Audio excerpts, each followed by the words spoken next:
पांच का प्रहार का वक्त हो चुका है। नमस्कार, मैं रविंद्र सिंह आपके साथ और आज का मुद्दा पांच का प्रहार का बयानों के तीर बदलेगी तस्वीर। उपचुनाव में बयानबाजी का दौर तेज हो गया। तारीख 13 है जब मतदान होना है और इस लिहाज से देखा जाए तो बयान जिस तरह से आ रहे हैं आने भी चाहिए। राजनीति, सियासत है, चुनाव। बीजेपी अपने 10 महीने के काम के दम पर 7 सीटों पर क्लीन स्वीप का दावा कर रही है, लेकिन कांग्रेस को भरोसा है जनता बीजेपी के वादों को दरकिनार करेगी और उसे वापसी का मौका देगी, यानी कांग्रेस को वापसी का मौका देगी। लेकिन सवाल यहां पर यह भी है कि हर सीट पर मुकाबला लगभग त्रिकोणीय होने वाला है। ऐसे में नेताओं के बयान, वादे और भरोसे की कस्में क्या जनता के मन जीत पाएंगे? रिपोर्ट पहले देखते हैं, चर्चा आज इसी मुद्दे पर।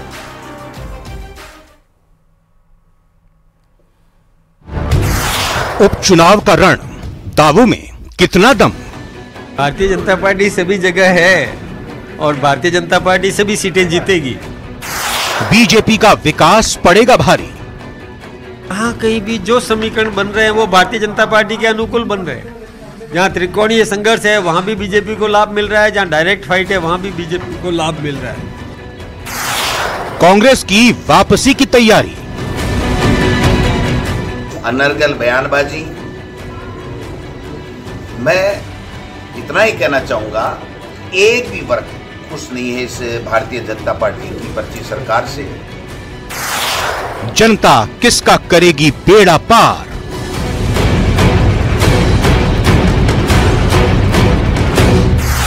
बयानों के तीर बदलेगी तस्वीर।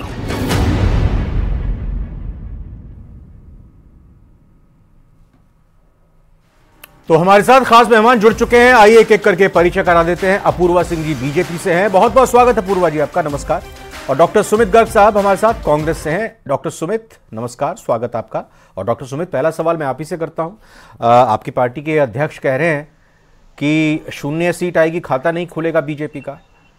ये कुछ ज्यादा नहीं हो गया कॉन्फिडेंस?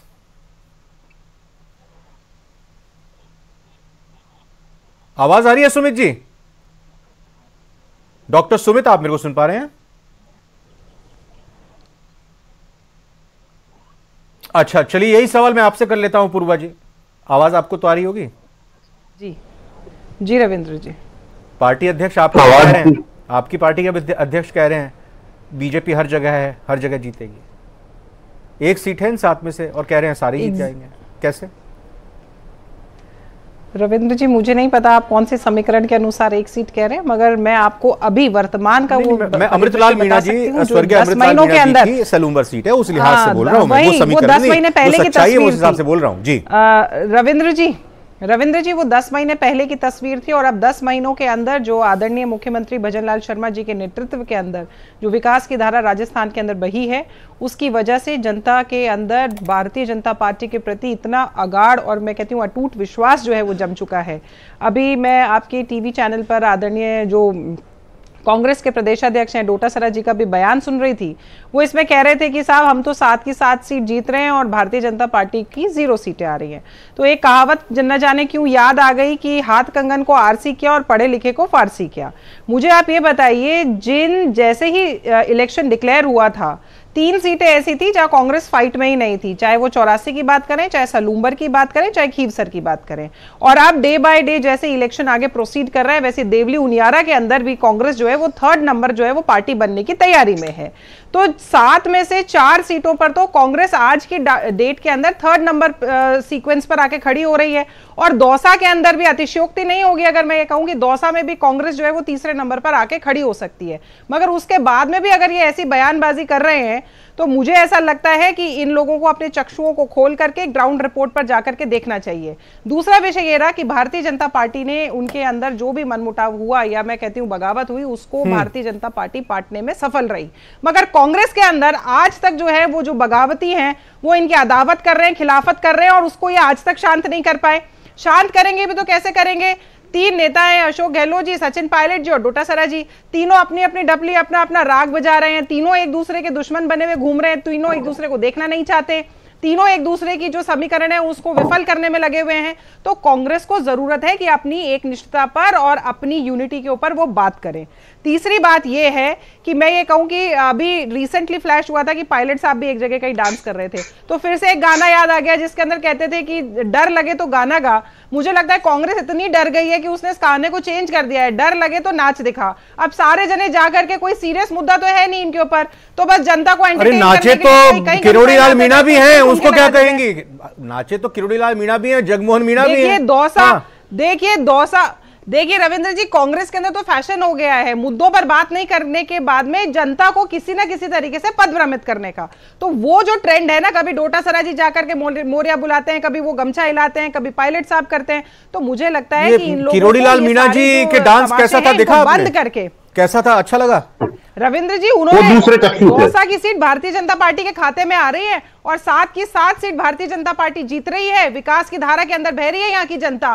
कांग्रेस को यह सोचने का डांस पूछ रहा हूं मैम, कैसा लगा डांस और क्या जरूरत पड़ गई किरोड़ी लाल मीणा को डांस करने की? नहीं रविंद्र जी, बात यह है कि कांग्रेस के खाते में जब एक भी सीट नहीं जा रही तो उसको यह सोचने का विषय है कि उनको स्ट्रैटेजी बनानी चाहिए या ठुमके लगाने चाहिए। बात इस बात पर करिए आप जी। सुमित जी, हमारे पास तो 7 की 7 सीट आ रही है, मोरिया बिल्कुल क्लियर है। बोल रहे हैं आप एक बार फिर से कि 7 सीटें, एक भी सीट बीजेपी की नहीं मिलने वाली है। मोरिया तो आप बोल रहे थे कि 2023 विधानसभा चुनाव में भी बोलेगा, लेकिन मोरिया किसका बोला वो पता है, फिर ये मोरिया उल्टा ना पड़ जाए। रविंद्र जी नमस्कार। नमस्कार सर। रविंद्र जी, बिल्कुल कुछ उल्टा नहीं पड़ेगा। वो इसलिए नहीं पड़ेगा कि ये चुनाव जो है उपचुनाव, वो कंपैरिजन का चुनाव होने जा रहा। एक साल पहले की सरकार और एक आज की वर्तमान सरकार में कंपैरिजन करने जा रही है 7 विधानसभाओं की जनता। और क्यों ना करें, जनता का काम है नाप तोल कर वोट देना, और आज उसको मौका मिला है तो वो नापेगी। मेरी बहन ने सारी बातें करी लेकिन सरकार के कामों की कोई बात नहीं करी। मैं बता देता हूं क्या कंपैरिजन करेगी। कंपैरिजन कर रहा है इस प्रदेश का युवा।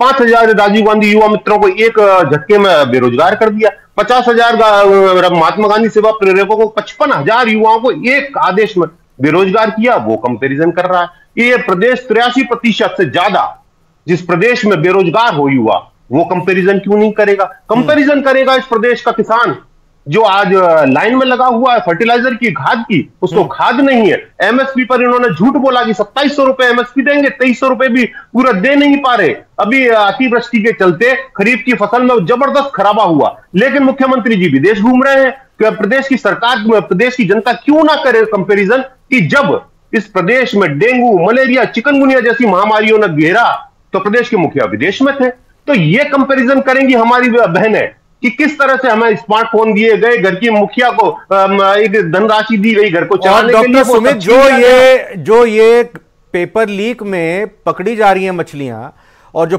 पेपर लीक जो हुए थे वो एग्जाम कैंसिल हो रहे हैं, और अब बड़े मगरमच्छ के पकड़ने की भी तैयारी की बात कही जा रही है। आपकी पार्टी के नेता के खिलाफ, पूर्व मंत्री के खिलाफ, महेश शर्मा के खिलाफ एसीबी ने मामला दर्ज कर दिया है। कोर्ट ने खारिज कर दिया है धारीवाल जी की जो पिटीशन थी, उनके ऊपर 100 करोड़ के घोटाले के कथित पर मामला चलेगा।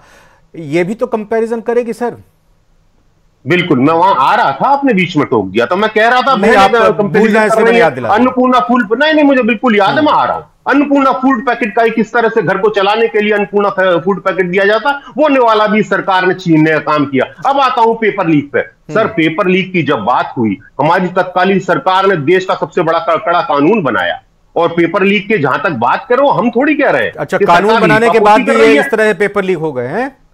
मैं बता रहा हूं, मतलब जितने सब इंस्पेक्टर चुनकर आए उनमें से 50 से ज्यादा पकड़े जा चुके हैं। हाँ, मैं ये कह रहा हूं, उससे ज्यादा पेपर नहीं, इस देश में सबसे ज्यादा पेपर लीक कहीं हुआ यूपी में हुए। आपने देखा नीट की परीक्षा में केंद्र की सरकार ने क्या हरदरिमिता करी कि सरकार तो कह रही है कि पेपर लीक नहीं हुआ, एजेंसियां गिरफ्तार कर रही थी लोगों को, और उसके बावजूद भी इन्होंने चला दिया।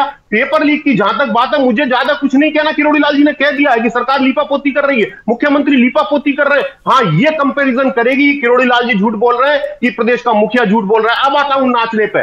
नाच तो इस प्रदेश की जनता आपको नचा देगी, क्यों कि आपने पिछले 1 साल में केवल और केवल जनता को शोषित करने का काम किया, यू टर्न लेने का काम किया, भ्रष्टाचार के नाम पर इस प्रदेश की जो फिजिकल डेफिसिट है उसको बढ़ाने का काम किया, प्रदेश की जनता का जो पर कैपिटा इनकम है उसको तोड़ने का काम किया। आपने कुछ नहीं किया।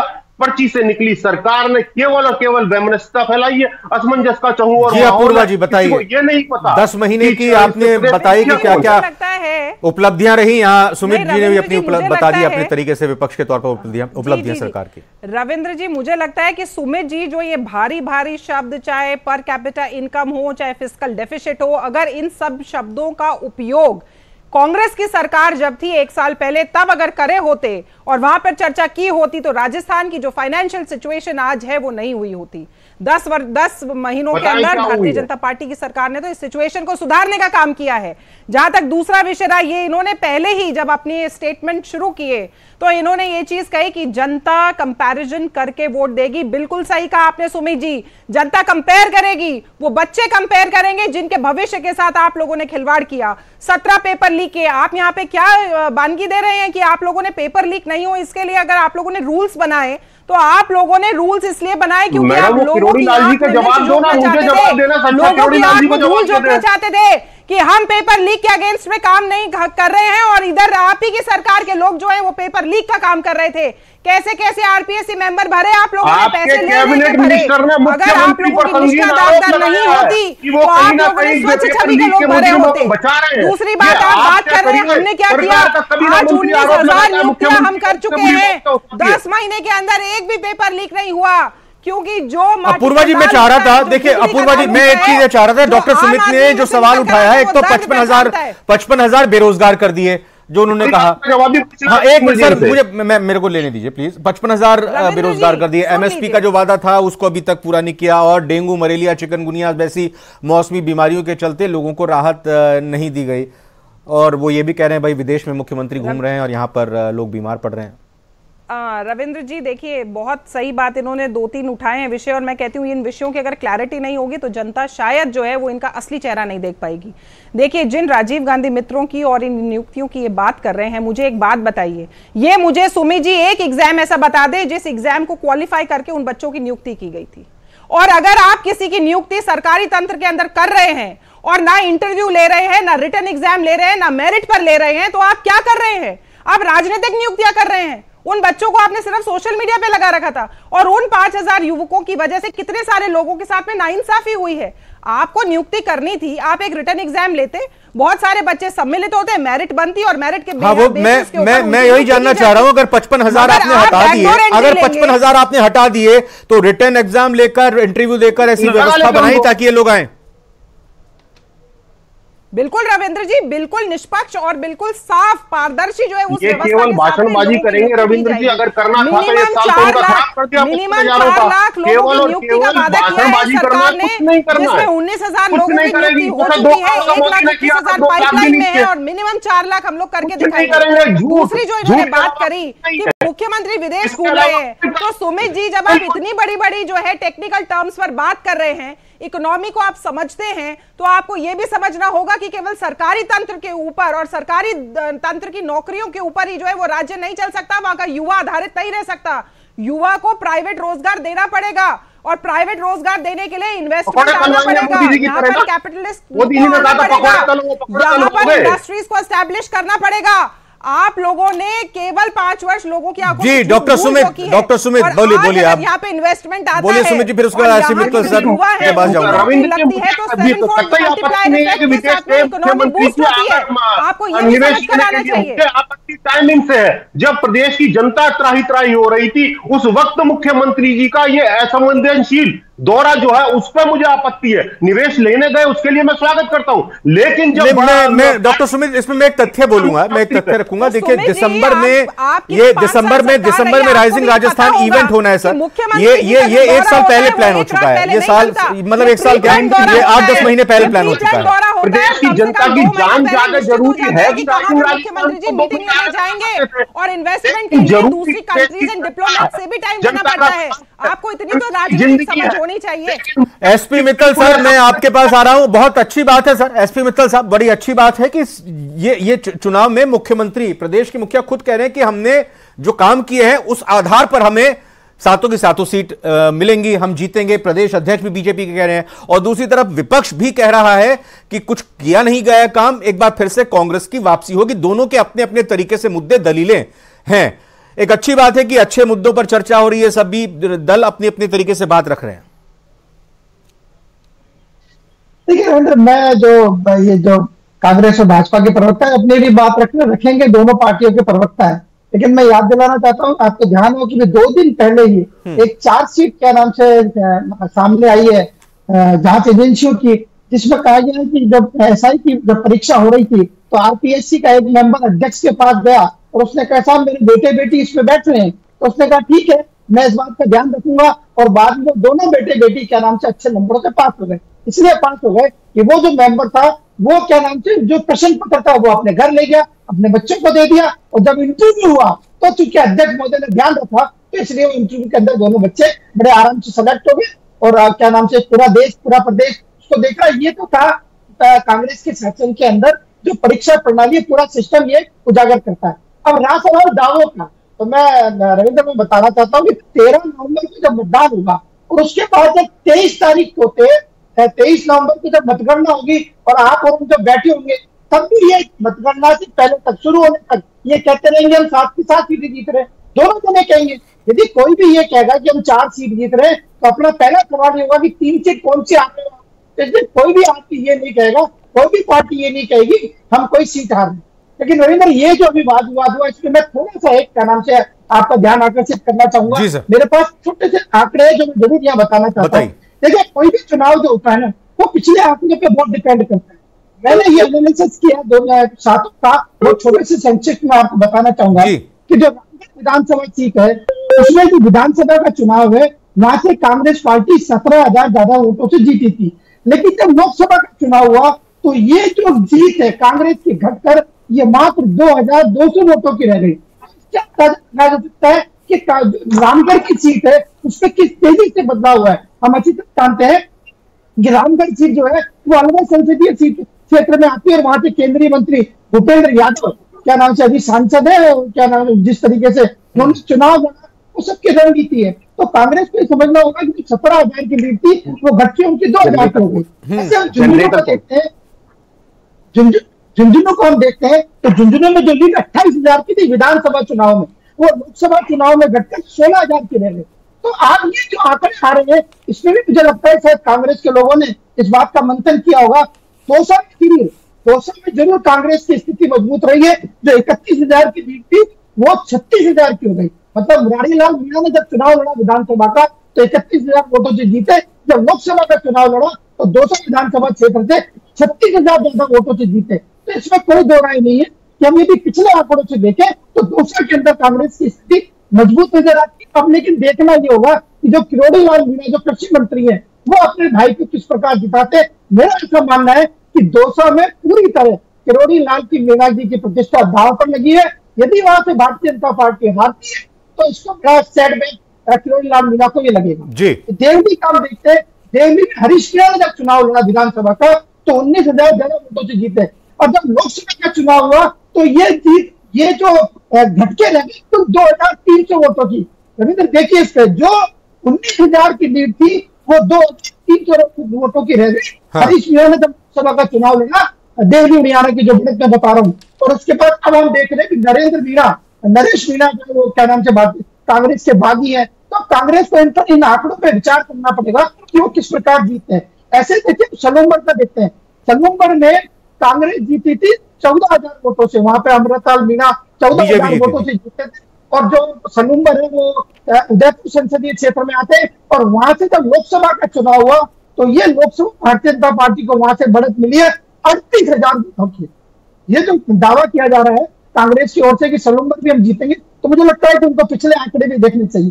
देखिए खीमसर का चुनाव बड़ा रोचक हो रहा है, उसमें कोई दो राय नहीं है। खीमसर में बड़ी मुश्किल से हनुमान बेनीवाल विधानसभा का चुनाव 2049 वोटों से जीते थे, लेकिन जब लोकसभा का चुनाव हुआ तो वो 4001 से अधिक वोटों से जीते। तो खींवसर में लोकसभा में क्या नाम से आरएलपी को बढ़त मिली थी, इसमें कोई दो राय नहीं, लेकिन अभी के जो हालात हैं वो क्या नाम से सबके सामने, और आरएलपी के सामने त्रिकोणात्मक मुकाबले में हनुमान बेनीवाल विजय में, और वह खुद कांग्रेस जो जिसने लोकसभा चुनाव में गठबंधन किया था वहां भी उन्होंने उम्मीदवार उतारे हैं।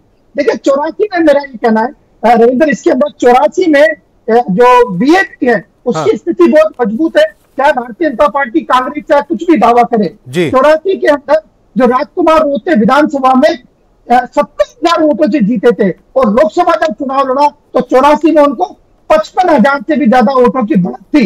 तो इससे हम अंदाजा लगा सकते हैं कि जो जितनी भी राजनीतिक दल है चाहे वो कुछ भी दावे करे, लेकिन जो पिछले आंकड़े हैं वो ये मेरा मानना है कि क्या नाम से जो बीएपी है भारत आदिवासी पार्टी है उसको 84 में कोई चुनौती नहीं है। ये बड़े अच्छे और इंटरेस्टिंग फैक्ट्स यहां पर रखे हैं पूरा समय लेते हुए एसपी मित्तल सर ने। देखिए इसमें मोटी मोटी बात यही निकल कर आ रही है डॉक्टर सुमित कि जिन 4 सीटों पर आपके सिटिंग एमएलए हैं उन चारों ही सीटों में विधानसभा में जितनी जीत का मार्जिन था वो लोकसभा में जब चुनाव हुए और विधानसभा वार उसको देखें वो घट गया है, अप्रत्याशित तौर पर घट गया। और बाकी की 3 सीट जहां आरएलपी, बीएपी और बीजेपी के विधायक थे वो तीनों ही सीटों पर उन्होंने लोकसभा चुनाव में और ज्यादा मार्जिन अर्जित किया था, हासिल किया था। यह क्या दर्शा रहा है? ये पूरा ट्रेंड एकदम क्रॉस हो रहा है और आप दावा कर रहे हैं 7 सीटें हम जीतने वाले। रविंद्र जी मैं वही बता देता हूं, हर चुनाव की अपनी एक परिस्थितियां होती हैं, हर चुनाव का अपना एक गणित होता है। अगर इसे ही पूर्ववर्ती अगर आंकड़ों पे हम जाएं तो जो पार्टी एक बार जीतती है वो कभी हारेगी ही नहीं। तो चुनाव हमेशा तात्कालिक परिस्थितियों के आधार पर होता है। अभी मैं तो मेरी पार्टी की बात कर लेता हूं। हरियाणा में हमने आधी से ज्यादा लोकसभा सीटें जीती और उनके अकॉर्डिंग हमें वहां पे सरकार बनानी थी, हम नहीं बना पाए, हम पिछड़ गए। ऐसा ही यहां पे होने जा रहा है कि ये जो आज के आंकड़े हैं जो कम ज्यादा कह रहे हैं उनसे बहुत ज्यादा फर्क नहीं पड़ेगा। जनता जो है आज भाजपा से त्रस्त होकर कांग्रेस को जिताने जा रही है, इसमें कोई दोहराई नहीं है। जहां तक 84 खींवसर और सलूमर की बात है, भाजपा तीसरे नंबर के लिए संघर्ष कर रही है। मैं डॉक्टर सुमित एक सवाल पूछ रहा हूं, मैं एक सवाल पूछ रहा हूं। आपने कहा जनता जिताने जा रही है, अब अगर जनता जिता देती है तो भाई सरकार तो इन्हीं की है, बहुमत तो इन्हीं का ही है, तो जनता को क्या फायदा देगी कांग्रेस अगर जीत जाएंगे आप? तो ये सरदार शहर की जनता से भी पूछा जाए कि जनता जिस तरह से इन्होंने लोकतांत्रिक कृत्य किया उसका जनता ने जवाब दिया। सरकार बनते ही इनको जो उपचुनाव में हरवा दिया, वही जनता श्रीकरणपुर में जनता ने इनको हरवा दिया। तो वही कुछ जनता यहां करने जा रही है। जनता त्रस्त हो चुकी है, जनता को यह पता लग चुका है कि ये झूठ बोलते हैं, इसके अलावा इनके पास कुछ नहीं। मैं वही तो जानना चाह रहा हूं, अगर कांग्रेस के विधायक जीत जाएंगे तो ये त्रस्त जनता कैसे आश्वस्त हो जाएगी? मैं यही कह रहा हूं भाई सरकार में कांग्रेस आ जाएगी क्या? अशोक गहलोत जी या पायलट जी मुख्यमंत्री बन जाएंगे क्या होगा? तो फिर ये कहा जाएगा कि लोकतंत्र में जो विपक्ष है उसकी कोई बिल्कुल मतलब मैं जानना चाह रहा हूं ना सर, अगर आप जनता की बात करें तरफ हो जाएंगे। मुझे आप ये बताइए ना कि हम और जोर से आवाज उठाएंगे जनता की, हम और आंदोलन करेंगे जितना हम इन 10 महीनों में गए। हर वक्त हम हर मुद्दे पर सड़क पर उतरे, हमने विधानसभा में लगातार सरकार को घेरा, लगातार एकजुट एक मंच पर हमारे सारे नेता जैसे दिखाई दिए वैसे भी दिखाई देंगे। मैं तो ये उम्मीद कर रहा था। अपूर्वा जी आपसे मैं समझना चाहूंगा। बिल्कुल यही मैं कह रहा था आपसे। अब मैं थोड़ी कहूंगा सारी बातें आपकी है कि ये जो लगाम जो है सरकार पर कसी जाए और जिस तरह से सरकार। अपूर्वा जी अब आप अगर ये आपके पार्टी के प्रदेश अध्यक्ष भी कह रहे हैं, मुख्यमंत्री भी अगर ये बात कह रहे हैं, अगर 7 में से एक भी सीट अगर आप हारते हैं तो कल को आप ये तो नहीं कहेंगे कि आपसे जब सवाल पूछा जाएगा कि 7 में से एक सीट आप हार गए, 7 सीट जीतने की कहते थे बात आप, तो इसका मतलब यही कि जनता ने आपको नकार दिया? देखिए रविंद्र जी, वैसे तो 7 की 7 सीट भारतीय जनता पार्टी के खाते में आ रही है, तो इस हाइपोथेटिकल सिचुएशन से हम बाहर ही रहें तो अच्छा रहेगा। मगर फिर भी मैं आपको ये कहती हूं तो हाइपोथेटिकल सिचुएशन तो ये भी है ना कि ज्यादा सीटें कांग्रेस बीजेपी जीत रही है। नहीं, हम तो ग्राउंड लेवल पर वर्क कर रहे हैं एंड वी नो कि 7 की 7 सीटें भारतीय जनता पार्टी के खाते में आ रही है। मगर जो दूसरा विषय है वो मैं ये आपसे अर्ज करना चाह रही हूँ यहाँ पे कि भारतीय जनता पार्टी ने जो 10 महीने के अंदर यहाँ की जनता के लिए, यहाँ के किसानों के लिए, यहाँ के छात्रों के लिए, यहाँ की महिलाओं के लिए जो सुरक्षात्मक माहौल तैयार किया है, आज उन सब से प्रेरित होकर भारतीय जनता पार्टी की सरकार को यहाँ पे लोग चुनने जा रहे हैं। ट्रेंड क्या रहा पहले विधानसभा के अंदर, 23 की विधानसभा में और 24 की लोकसभा में ही कांग्रेस को कितना वोट का डेंट लग गया, ये अभी मित्तल साहब ने बहुत अच्छे से यहाँ पे इलैबोरेट किया। नहीं, ये भी तो बताया ना डॉक्टर सुमित ने कि ये हर चुनाव की तासीर अलग होती है, अलग स्वाद होता है। एग्जैक्टली रविंद्र जी, हर चुनाव की तासीर अलग होती है और तत्कालिक परिस्थितियों के ऊपर बहुत हद तक निर्भर करता है। और परिस्थिति ये है कि भारतीय जनता पार्टी के पक्ष में 101% माहौल है। यहाँ के युवा उत्साहित है, महिलाएं उत्साहित हैं। छोटा सा सवाल पूछना चलते अपूर्वा जी आपसे, योजना वसुंधरा जी कहाँ है? वसुंधरा जी कहाँ है? और रविंद्र जी, जिसकी सरकार होती है, जिसकी सरकार होती है, जनता इतनी समझदार है, उनको पता है कि अगर विधायक उसी सरकार का बनता है, उसी जिसकी सरकार है। वसुंधरा जी के बारे में पूछ रहे हैं, वसुंधरा जी कहाँ है? वो वसुंधरा जी के बारे में पूछ रहे हैं, जिज्ञासा है उनको डॉक्टर सुमित को। वसुंधरा जी हमारे ही परिवार का हिस्सा है और हमारे ही परिवार में है। सुमित जी, आप तो अपने परिवार को तलाशिए और तराशिए। जब भी लोकसभा चुनाव से लेकर आज तक वो कहीं नजर नहीं आई, आप इस बात पर चिंतित रहिए। और मैं जो सवाल करना चाह रहा था अपूर्वा जी, आप तक जरूर सवाल पहुंच रहा होगा, लेकिन जरूर करूंगा बीजेपी से जब लोग मिलेंगे आगे की डिबेट में, चर्चा में, कि किरोड़ी लाल मीणा अगर चुनाव अपने भाई को जिता लेते हैं तो क्या उनकी नाराजगी दूर हो जाएगी और मंत्री का कामकाज फिर से वो संभालना शुरू कर देंगे। बहुत बहुत धन्यवाद। 5 का प्रहार में आप सभी का शुक्रिया।